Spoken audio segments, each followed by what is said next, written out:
All right, so we are going to begin our wicker baskets today. We are going to do the spokes of our baskets, which are these guys right here, and the underside. The spokes are what the wicker is wrapped around. And we're gonna use some sturdy reed for that. This is an example of one of my examples, I guess. Today,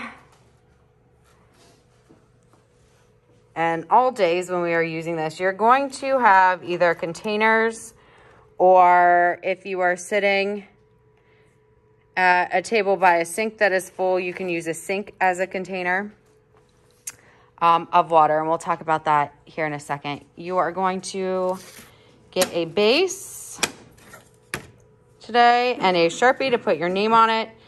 I have some extra tools and other things that we'll talk about here in a second. So let me try to set this up. Oh boy. Okay, well, we are pretty zoomed in. I'm gonna move my bucket of water out of the way and try not to spill it on anything.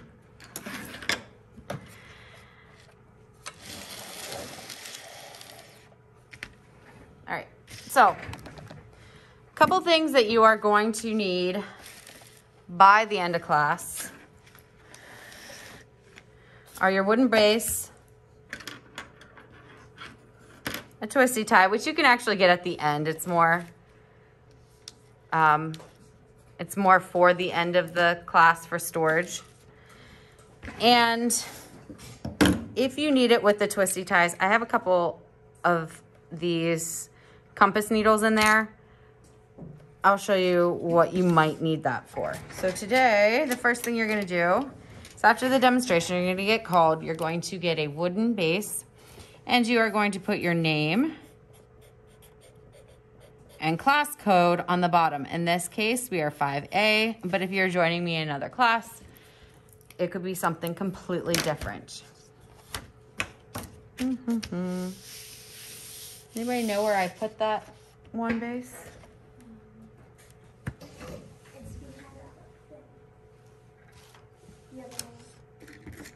Oh, thank you. All right, so when you are weaving, I know this looks kind of crazy, but it is very important that you have an odd number of holes.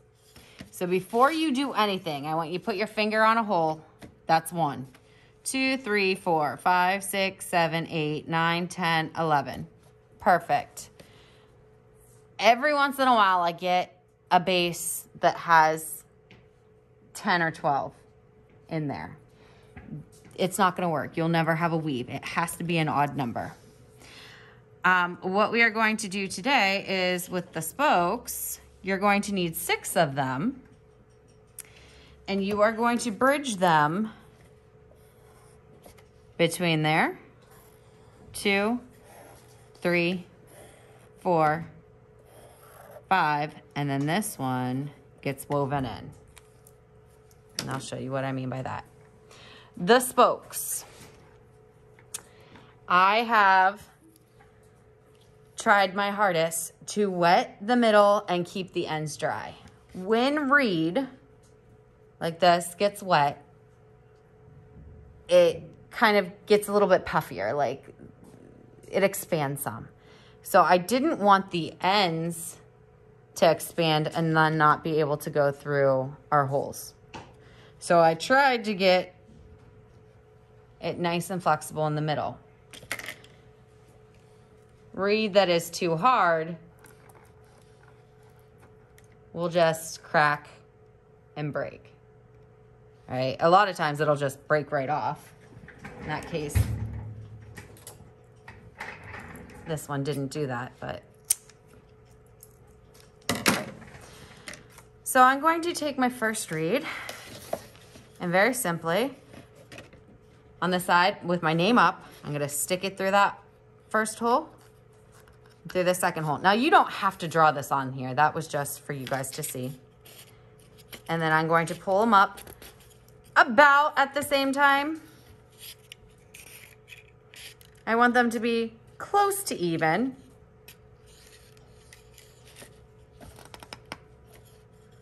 Okay, and now I have this loop here. I'm just going to do with my finger. I'm gonna pull and push at the same time. I want it to be pretty flat. Right, I'm gonna continue this all the way around.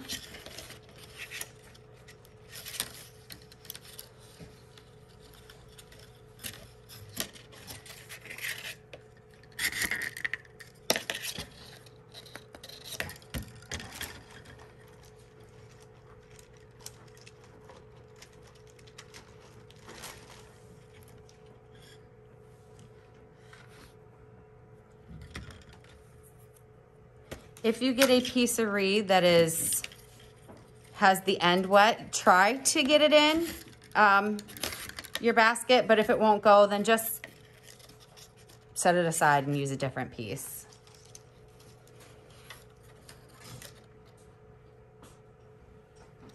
Oh, I wanted to.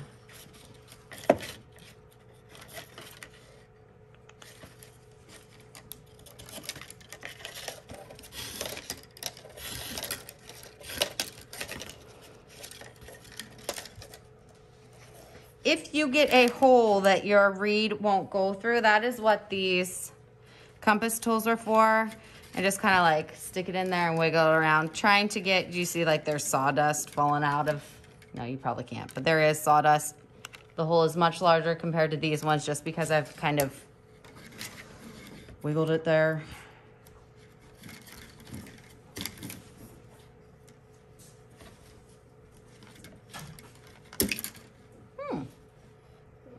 Does happen. Another thing that the compass tool will be good for is, if that happens, pushing that out. So this reed right here, I'm just going to remove and set aside because I was having a hard time with it anyway. It looks a little thicker than my other reeds.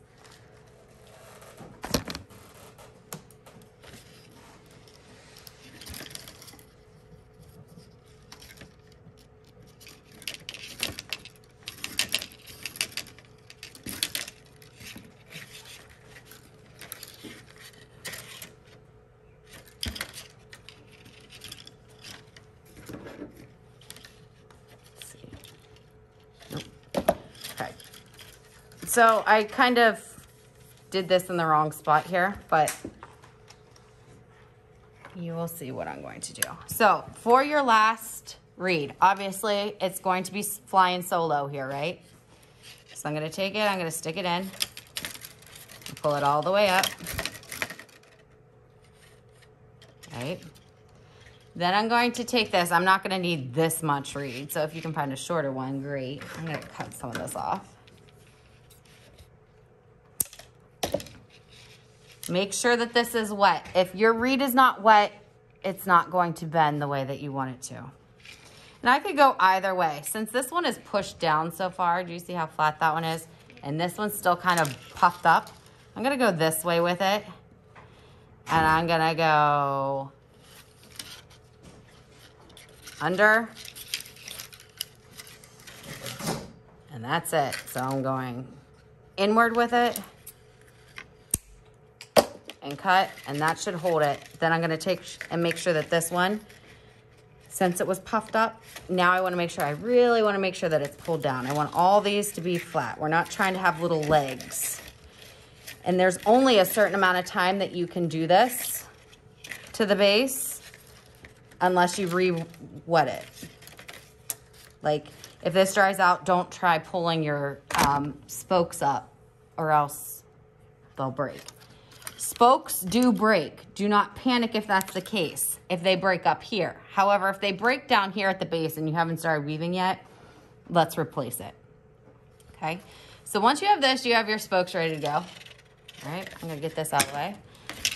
Then, I'm not sure how far we will get with this, but I have soaking instinct too.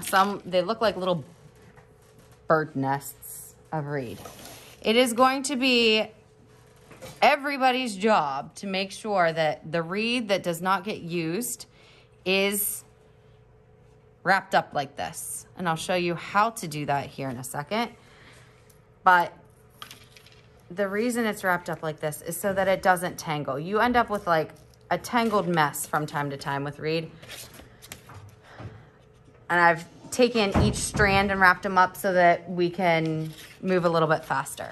So once you have your spokes in and you're ready to weave, everybody is going to start with a natural reed at the bottom. We are going to start on the inside, and I'm going to set that behind the spoke. All right, this is where I'm starting. I'm setting it behind and I'm holding it with my finger. Then that's behind. It's going to go in front of this one, behind the next one, and I'm gonna push it down as I go. Right, once I leave go of this, as long as it's inside there, it's just gonna stay behind this one, in front of this one, push it down, in front, behind, push it down, in front, behind, push it down,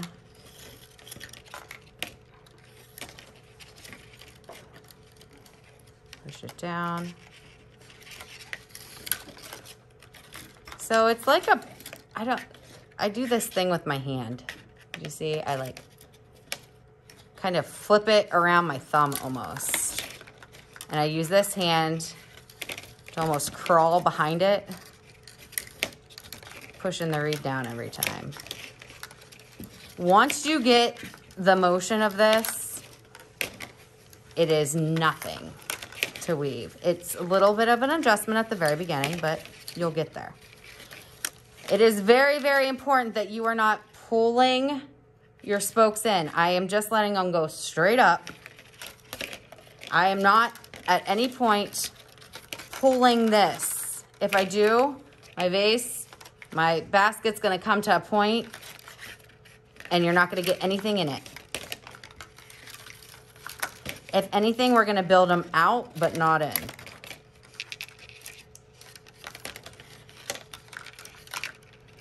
So, up, flip it over. How do you know if you have a double weave? Well, if you double weave somewhere, you're gonna end up piling, let me see, okay. At some point, if I have a double weave, I'm gonna end up with 2 right on top of each other or 2 right behind a spoke. So if I see this, I need to go back and figure out where I did it. Okay, so under, over, over. So I need to take it out, back it up to the whoops, and fix it.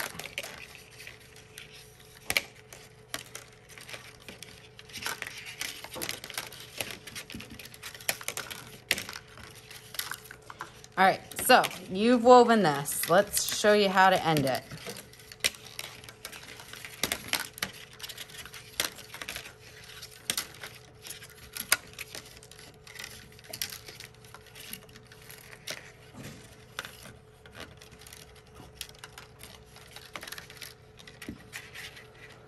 All right, this extra you're not gonna cut. Well, maybe that piece I cut because it's already broken.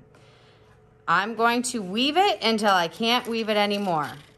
So over, under, over, and it's not going to get quite under, but we need to end on the inside.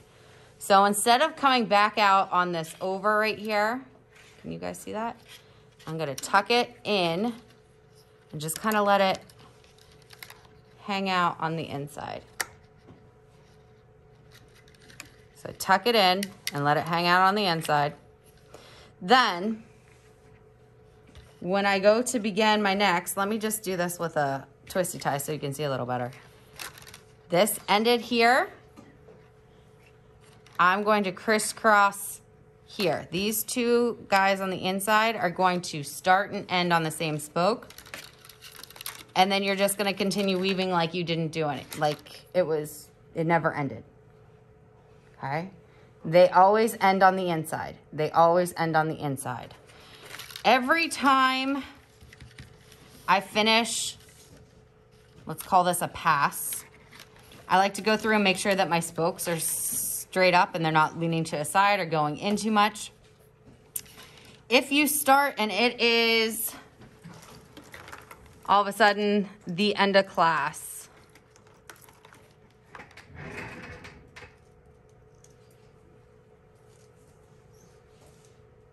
You're gonna have to find a way to store this, right? I already, let's say, have too much woven to stop.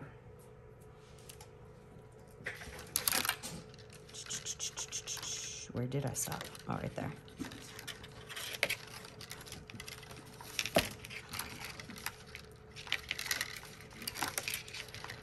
All right, guys, it's time to clean up. So now what do? You have all this extra reed hanging out here.